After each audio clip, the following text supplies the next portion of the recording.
Halo, perkenalkan aku Divo. Di sini kita akan membahas tentang asuransi, baik itu pengertian, fungsi, manfaat, dan lain sebagainya. Tanpa berlama-lama, mari kita. Apa sih itu asuransi? Asuransi merupakan sebuah perjanjian atau pertanggungan antara kedua belah pihak, di mana pihak satu memiliki kewajiban untuk membayar iuran atau dapat disebut dengan premi, dan pihak lainnya memiliki kewajiban untuk memberikan jaminan sepenuhnya kepada pihak pertama apabila pihak pertama mengalami risiko atau mengalami sebuah peristiwa sesuai kesepakatan yang telah dibuat antara kedua belah pihak. Secara sederhananya, asuransi merupakan transfer risiko. Nah, bagaimana dengan mekanisme asuransi? Teman-teman dapat melihat pada gambar. Ada sebuah komunitas dan ada juga sebuah perusahaan asuransi. Misalkan, komunitas ini dulunya belum memiliki sebuah asuransi. Maka pada saat mereka mengalami musibah, otomatis mereka akan menanggung sendiri risiko yang telah dialami komunitas itu sendiri. Namun, pada saat mereka telah memilih untuk berasuransi dengan membayarkan iuran atau premi, maka secara otomatis mereka akan menerima manfaat atau risiko yang dialami oleh komunitas ini akan ditanggung oleh perusahaan asuransi. Oleh sebab itu, komunitas dapat dikatakan sebagai pihak tertanggung dan perusahaan asuransi dikatakan sebagai pihak penanggung. Seperti yang telah dijelaskan sebelumnya, mekanisme asuransi ini merupakan transfer risiko atau transfer of risk. Nah, apa perbedaan asuransi ini dengan tabungan? Jikalau asuransi, pada saat kita telah memberikan iuran atau premi kepada perusahaan asuransi, maka kita akan menerima manfaatnya pada saat kita mengalami risiko. Bedanya jika kalau kita menabung di bank, itu dapat ditarik kapan saja. Tidak seperti asuransi. Asuransi hanya dapat ditarik atau hanya dapat diterima pada saat kita mengalami sebuah risiko. Nah, kita sampai kepada unsur-unsur dalam asuransi.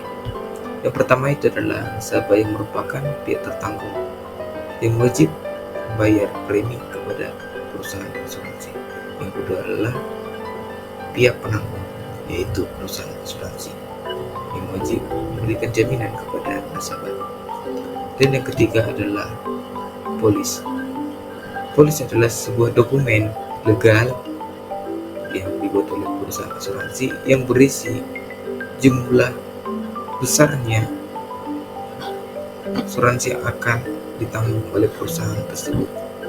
Contohnya nih, kita ingin berasuransi, apa yang mau kita asuransikan? Apakah pendidikan kita, apakah asuransi kesehatan? Contohnya, kita ingin berasuransi kesehatan, dan dalam asuransi kesehatan ini kita ingin mengasuransikan mata kita, maka hal tersebut akan ditulis oleh polis. Polis akan dibuat oleh underwriter dari perusahaan asuransi. Yang ketiga adalah premi. Premi merupakan iuran yang telah diberikan nasabah kepada perusahaan asuransi. Dan yang terakhir adalah klaim. Klaim merupakan sebuah permohonan dari nasabah kepada perusahaan asuransi agar pada saat nasabah mengalami risiko, perusahaan asuransi akan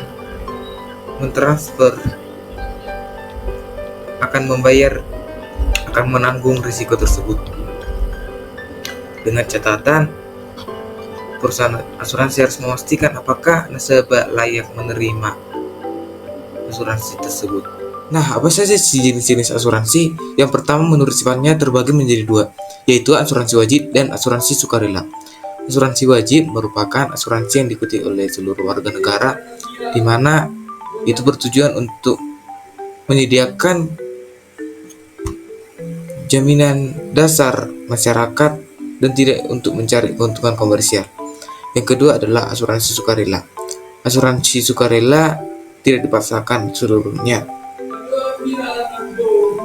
Dan yang kedua, menurut objek. Menurut objek ada asuransi orang. Asuransi orang meliputi asuransi kesehatan, asuransi pendidikan, asuransi jiwa, dan lain sebagainya. Yang kedua, asuransi umum. Asuransi umum ini merupakan asuransi harta benda, yaitu asuransi rumah, asuransi motor, atau segala yang dimiliki oleh seseorang.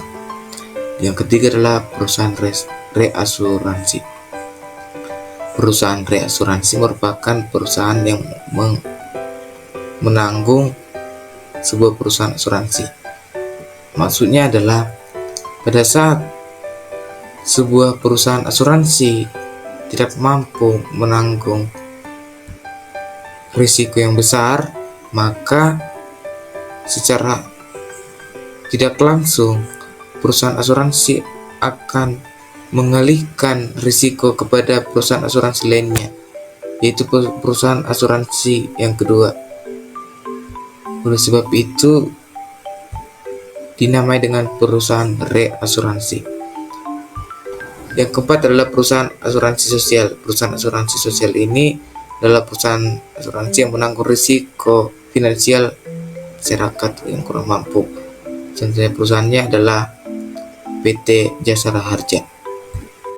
Di dalam asuransi terdapat juga prinsip-prinsip asuransi. Ada 6 prinsip asuransi, antara lain sebagai berikut. Yang pertama adalah insurable interest. Insurable interest adalah kepentingan yang dapat diasuransikan. Ketika terjadi musibah, ganti rugi hanya diberikan apabila seseorang memiliki kepentingan keuangan atas objek tersebut.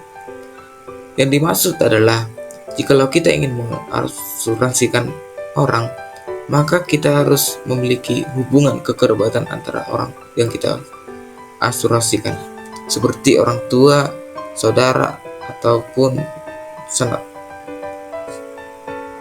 ataupun keponakan dan lain sebagainya.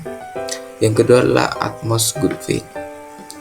Semua fakta mengenai sesuatu akan diasuransikan, baik diminta maupun tidak, harus diungkapkan secara akurat dan lengkap. Dari kata utmost good faith kita telah mengetahui bahwa ini merupakan etikat, di mana pihak tertanggung dan pihak penanggung harus menyampaikan informasi secara rinci dan jujur. Yang ketiga adalah proximate cause. Penggantian kerugian hanya dibayarkan apabila peristiwa yang dominan menimbulkan kerugian itu, termasuk dalam jaminan polis asuransi bersangkutan.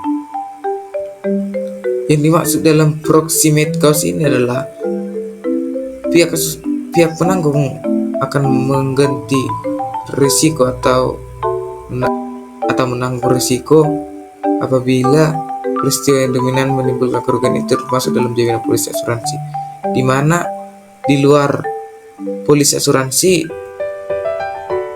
perusahaan asuransi tidak akan menanggung risiko tersebut. Yang keempat adalah indemnity.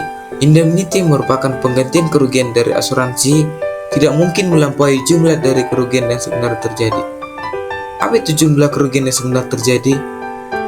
Jumlah yang sebenarnya terjadi adalah jumlah yang telah dicatat oleh polis dan diklaim oleh perusahaan asuransi.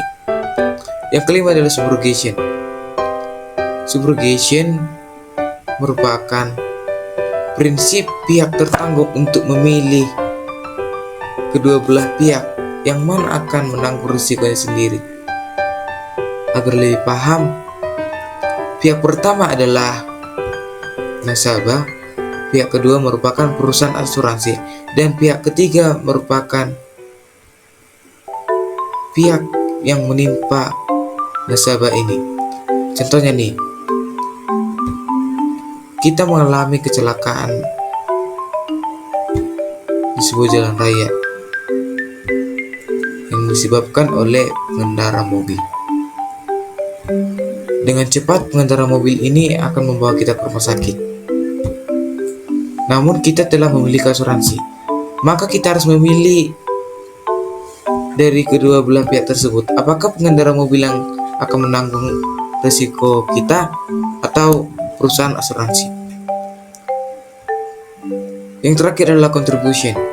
Jika tertangguh lebih dari satu polis, ia tidak mungkin mendapatkan penggantian kerugian dari semua perusahaan asuransi secara penuh, sehingga melampaui kerugian. Contohnya, jika seseorang memiliki dua perasuransian, contohnya yang asuransi pertama adalah asuransi ABC dan asuransi kedua adalah BCD. Jikalau si nasabah ini mengalami sebuah insiden kecelakaan, bisa kita ganti menjadi insiden gempa. Contohnya, saat nasabah mengalami gempa dan menghancurkan rumahnya sehingga menerima risiko yang sangat tinggi, yang misalkan uang 100 juta, maka tidak semestinya dari perusahaan ABC dan BCD ini akan menanggung risiko si nasabah ini. Mereka akan membaginya.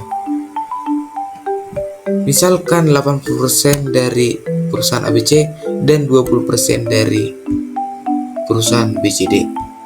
Sehingga hal ini tidak akan melampaui kerugian. Produk-produk asuransi antara lain sebagai berikut. Yang pertama adalah asuransi jiwa, yang kedua asuransi kesehatan, yang ketiga asuransi kendaraan, yang keempat asuransi pendidikan, dan yang terakhir adalah asuransi properti. Like, comment, and share. Bye-bye.